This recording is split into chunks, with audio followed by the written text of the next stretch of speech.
बिस्मिल्लाहिर्रहमानिर्रहीम, अस्सलाम वालेकुम स्टूडेंट। अच्छा जी, हमारा जो नेक्स्ट सवाल है वो है कॉमन स्टॉक वैल्यूएशन का। बहुत इंपॉर्टेंट क्वेश्चन है ये वाला भी। तो मैं सवाल पढ़ने जा रहा हूँ। Diamond company currently page a dividend of 3.10 पर share on it's common stock. The company expect to increase the dividend at 5% at a 15% annual rate for the first 3 years। ये मेरे पास मॉडल कौन सा आ गया है? This is a variable growth model. हमारे पास तीन तरह के होते हैं मॉडल सवाल को सॉल्व करने के कॉमन स्टॉक वैल्यूएशन के। एक है जीरो ग्रोथ मॉडल, एक है कांस्टेंट ग्रोथ मॉडल और तीसरा है वेरिएबल ग्रोथ मॉडल। तो ये सवाल हमारे पास वेरिएबल ग्रोथ मॉडल का है।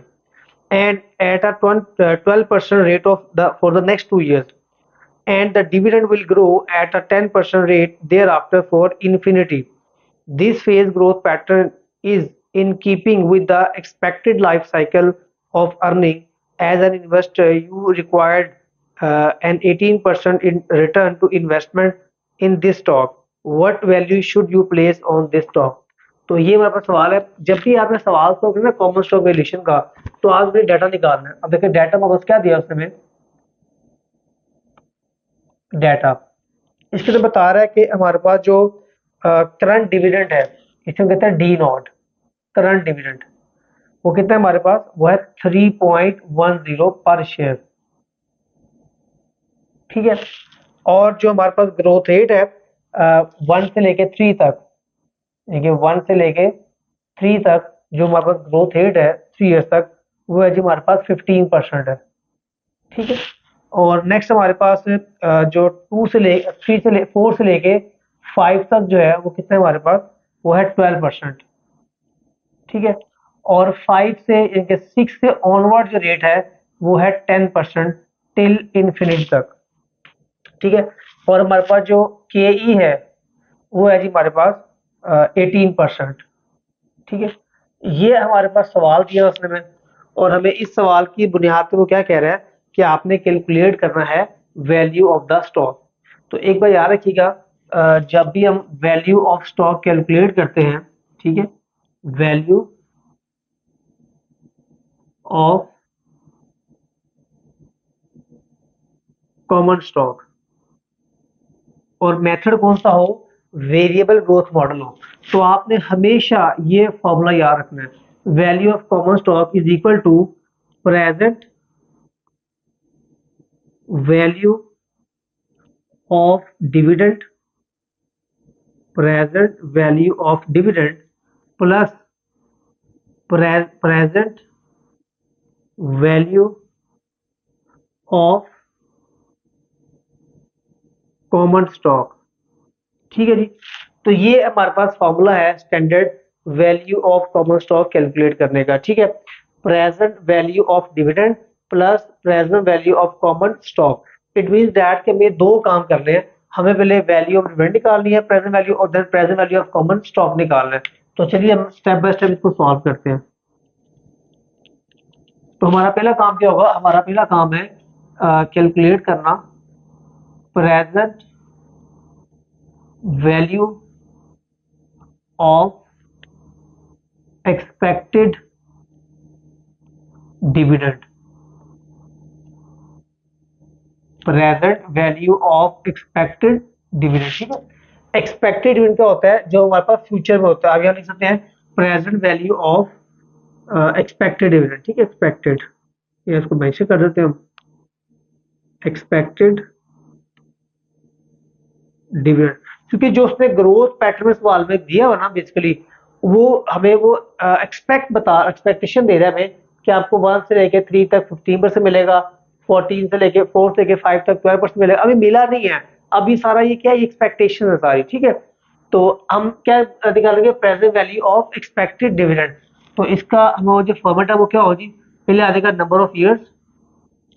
नंबर ऑफ ईयर्स वो कितने हैं जी? 1, 2, 3, 4 और 5। पहला कॉलम आ गया नंबर ऑफ ईयर्स का। दूसरा कॉलम आ गया एक्सपेक्टेड डिविडेंड का। Expected dividend. ठीक है। तो एक्सपेक्टेड डिविडेंड निकालेंगे हम। तो देखिए इसका जो स्टैंडर्ड फॉर्मूला वो क्या है जी? D naught 1 plus G. D naught 1 plus G raise to power 1। ऐसे ही D naught 1 plus G raise to power 2, D naught 1 plus G raise to power 3। अब जब यहाँ पर आएंगे सेम वही D naught 1 plus G raise to power 1, D naught 1 plus G raise to power 2। देखिए हमारे पास जो पहले 3 साल तक जो रेट होगा वो क्या होगा हमारे पास, वो है 15% है, ठीक है। और हमारे पास जो 4 से लेके 5 तक रेट है वो कितना है, वो है हमारे पास 12% है। तो देखिए तीसरे साल के बाद जो रेट है वो चेंज हो गया, इस वजह से हमारी पावर दोबारा 1 आ जाएगी। तो अब देखिए डी नॉट क्या है, हमें सवाल में डी नॉट गिवन है वो कितना है 3.10, ठीक है। तो 3.10 1 प्लस जी कितना हमारे पास ग्रोथ रेट सवाल में 15%, तो 15 रेज टू पावर 1। ऐसे ही 3.10 1 प्लस जी, जी कितना है 0.15 रेज टू पावर 2। उसके बाद 3.10 1 प्लस 0.15 रेज टू पावर 3, ठीक है। तो पहले ये तीन को कैलकुलेट करते हैं जो पहले 3 साल है। तो 3.10 1.15 raise to power 1 multiply bye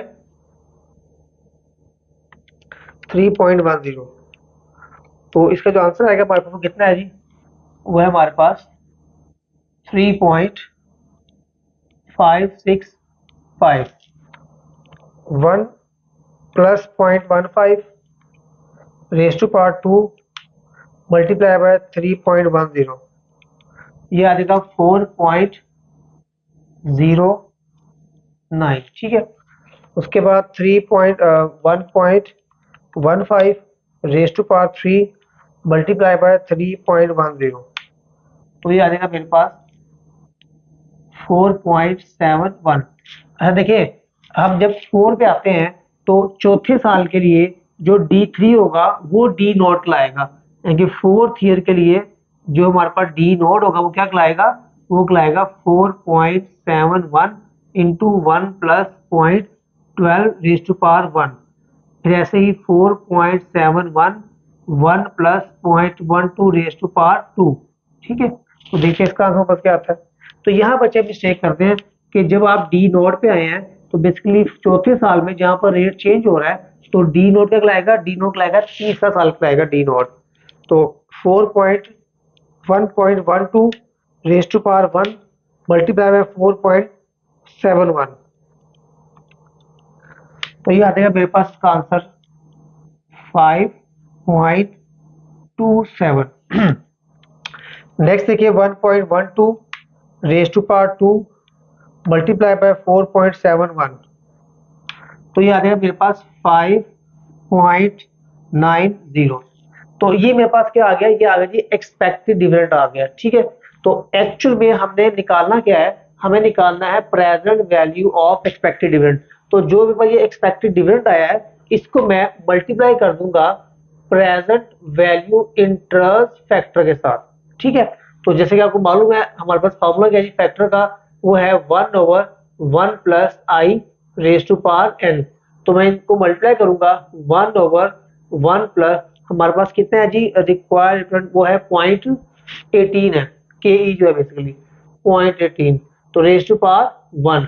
फिर इसको मल्टीप्लाई करेंगे 1/1 plus 0.18 raise to power 2 multiply by 1/1 plus 0.18 raise to power 3 multiply by 1/1 plus 0.18 की पावर 4। अब देखिए यहाँ पर पावर 4 आ गई, क्यों, क्योंकि रेट सेम आ रहा है, देखिए यहाँ पर। फिर ऐसे ही 1/1 प्लस 0.18 की पावर 5, ठीक है। तो मैं इसको जब मल्टीप्लाई करूंगा तो मेरे पास जो आंसर आ जाएगा वो क्या आएगा, वो आएगा present value of expected dividend, वो वैल्यू मैं यहाँ पर पुट कर दूंगा, ठीक है। बहुत सिंपल क्वेश्चन है। बहुत से बच्चे जो है ना वो वेरिएबल ग्रोथ का सवाल है उसको बहुत ज्यादा मुश्किल पेश आती है। जब आप इस पैटर्न सवाल को सॉल्व कर लेंगे शायद आपको परेशानी पेश ही नहीं आएगी, ठीक है। तो ये बहुत इजी मेथड को बता दिया है, तो इसको हम सॉल्व करते हैं। आगे ये देखें 1.18 raise to power 1 divide by answer. तो मेरे पास जो फैक्टर आ रहा है वो कितना आ रहा है ये 3.565 मल्टीप्लाई बाय 0.847, ठीक है। तो मैं इसको मल्टीप्लाई करता हूँ, 3.565 मल्टीप्लाई बाय 0.847, तो ये आ गया मेरे पास, इसका आंसर आ गया 3.109 आ गया, ठीक है। और जैसे अगला सॉल्व करते हैं हम, 1 plus 0.18 raise to power sec 2 1 divided by answer, तो ये आएगा मेरे पास फैक्टर इसका 4.09 मल्टीप्लाई बाय 0.718, ठीक है। तो हम इसको मल्टीप्लाई करते हैं, 4.09 मल्टीप्लाई बाय 0.718, तो ये आंसर आ गया मेरे पास इसका 2.936।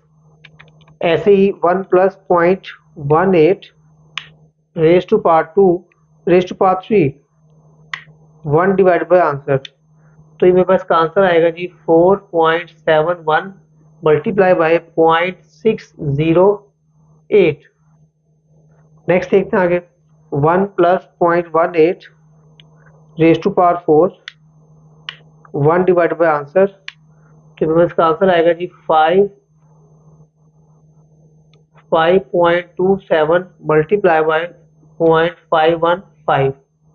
उसके बाद 1.18 raise to power 5 1 divide by answer, तो ये आ जाएगा मेरे पास 5.90 इंटू 0.431, ठीक है जी। तो अब इनको हम तीनों को मल्टीप्लाई करते हैं, देखते हैं क्या आंसर आता है।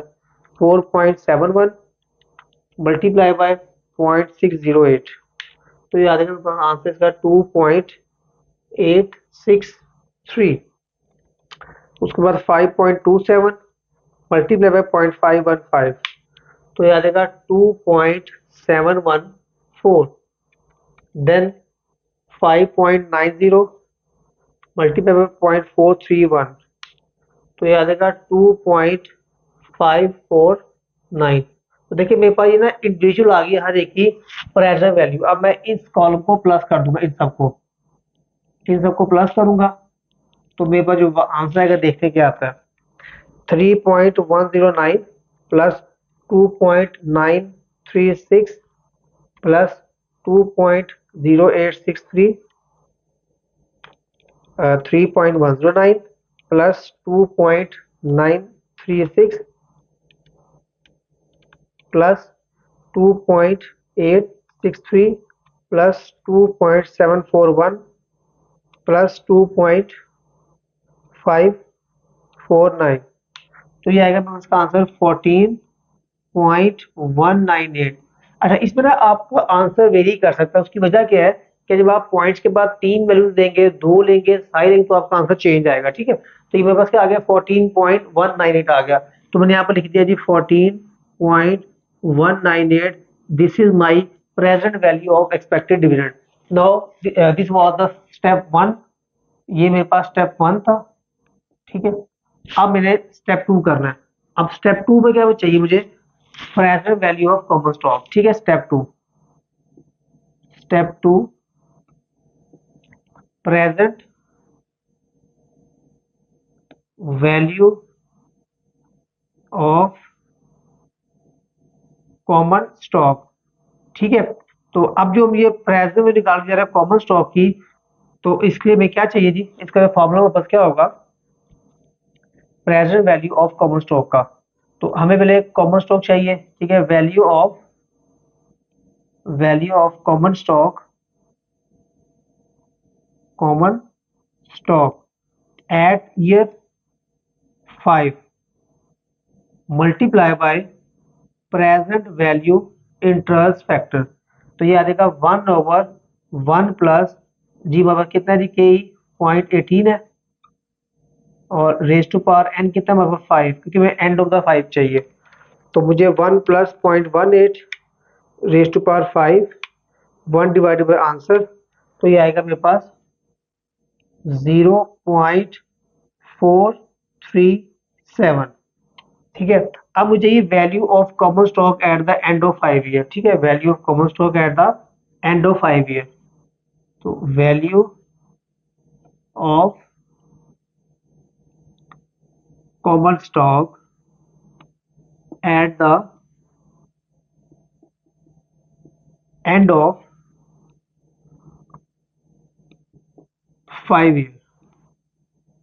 ठीक है, तो ये हम लोग यहाँ पे जो बाय यूजिंग कांस्टेंट ग्रोथ। ठीक है, क्योंकि हमारे पास जो छठे के साल का जो मामला वो कांस्टेंट ग्रोथ वाला मामला कहलाएगा। ठीक है, तो उसका फॉर्मूला क्या जी, हमें चाहिए जो price of at the year end चाहिए, ईयर एट द 6 ईयर चाहिए। तो उसका फॉर्मूला होगा जी हमारे पास D6 divided by KE minus G. तो KE क्या जी हमारे पास कॉस्ट ऑफ इक्विटी वो 18 है, माइनस जी कितना देखें हमारे पास जो ग्रोथ रेट है कांस्टेंट वो कितना होगा, ये हो जाएगा 18% माइनस 10%। ठीक है, तो जब आपने वैल्यू निकालनी है शेयर की at the end of 5 year, तो उसका फॉर्मूला क्या D6 divided by KE minus G. अब जो जी हमारे पास वो क्या है, वो कांस्टेंट ग्रोथ है, वो कितना है 6 पे, वो है 10 हमारे पास, ये देखें।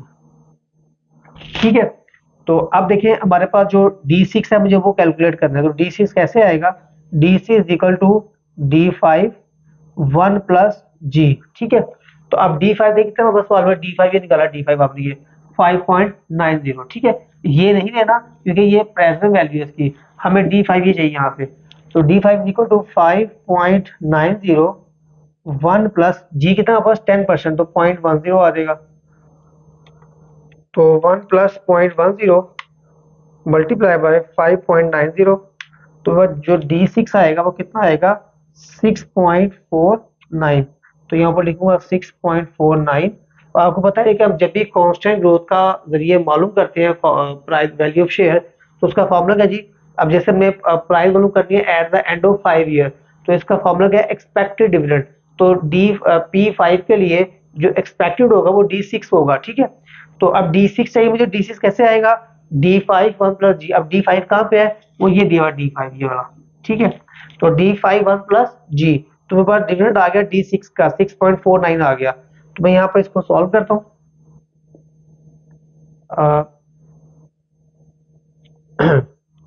0.18 माइनस 0.10, तो मेरे पास ये इसका आएगा आंसर 6.49 डिवाइडेड बाई 0.08।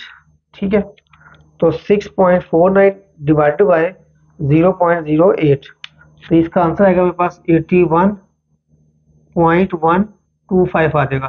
तो मेरे पास ये आ गया value of share at the end of 5 year. तो मैं यहाँ पर लिखूंगा जी value of common stock at the end of 5 year कितना है मेरे पास 81.125। ठीक है, तो 81.125 मल्टीप्लाई बाय 0.437, तो इसका जो आंसर आएगा वो आएगा 35.451। ये मेरे पास क्या आ गया, present value of common stock eight year 5। तो यहाँ पर आ जाएगा जी 35.451। तो इन दोनों को प्लस करते हैं हम, 14.198 प्लस 35.451, तो इसका आंसर आएगा 49.649। तो ये मेरे पास क्या आ गया, ये आ गया value of common stock, value of common stock, ये बस का आंसर आ गया। ठीक है, तो देखिए जी हमारे पास इस स्पेसिफिकेशन के साथ, मतलब जिसमें हमारे पास जो ग्रोथ रेट है वो 15% हो पहले 3 साल में, उसके बाद जो है वो कितना हो, वो 4 से लेके 5 तक जो है वो 12% हो, और देन 6 से ऑनवर्ड जो है वो क्या हो 10% कांस्टेंट रहे। और जो हमारे पास KE जो है जिसको हम आई भी कहते हैं, ये आई। ठीक है, तो ये हमारे पास कितना है वो 18% है, interest rate cost of equity required return भी कहते हैं इसको हम। तो ये इस तरह की स्पेसिफिकेशन के साथ जो हमें शेयर परचेज करना चाहिए वो हम इतने का परचेज करेंगे आज। इसकी जो वैल्यू है आज वो ये है 49.649। ठीक है, तो ये देखें बड़ा आसान सा सवाल था। हमने value of common stock calculate करना है, तो present value of expected dividend plus present value of common stock. मैंने जो स्टेप 1 था उसमें निकाला present value of expected dividend. कैसे निकाला, मेरे पास ईयर थे 1 2 3 4 5, 15% था और 12% ग्रोथ रेट था। मैंने एक्सपेक्टेड डिविडेंड कैलकुलेट किया, पहले वो कैसे किया, डी नॉट 1 + जी की पावर 1, डी नॉट 1 + जी की पावर 2, डी नॉट 1 + जी की पावर 3। क्यों? क्योंकि मैंने हर साल जो है ना, जो हमारा जो रेट है वो क्या है, एक तो वो सेम है और दूसरा हम ना डी नॉट के जरिए इसको कैलकुलेट करें। इसका एक और भी तरीकेकार है लेकिन ये काफी है बस। तो ये मैंने कहा एक्सपेक्टेड डिविडेंड। अब जैसे मैं 4 ईयर पे आऊंगा तो जो डी नोड होगा मेरे लिए 4 ईयर पे, वो D3 का बेसिकली जो थर्ड ईयर का जो डी होगा वो D4 का लाएगा। क्यों? क्योंकि हमारा रेट अब चेंज हो रहा है। तो कितना रेट आ गया, 12% आ गया। तो ये एक्सपेक्टेड डिविडेंड आ गया और ये एक्सपेक्टेड डिविडेंड आ गया। फिर हमने इसकी कैलकुलेट की प्रेजेंट वैल्यू। तो जैसे ही हम निकालते हैं प्रेजेंट वैल्यू, तो कैसे निकालते हैं, expected dividend multiply by present value interest factor. तो मेरे पास ये सारा क्या आ गया था, सारा एक्सपेक्टेड डिविडेंड आ गया सारा, ये सारा ठीक है। इसको मल्टीप्लाई किया फैक्टर के साथ, तो मेरे पास आंसर आ गया ये वाला।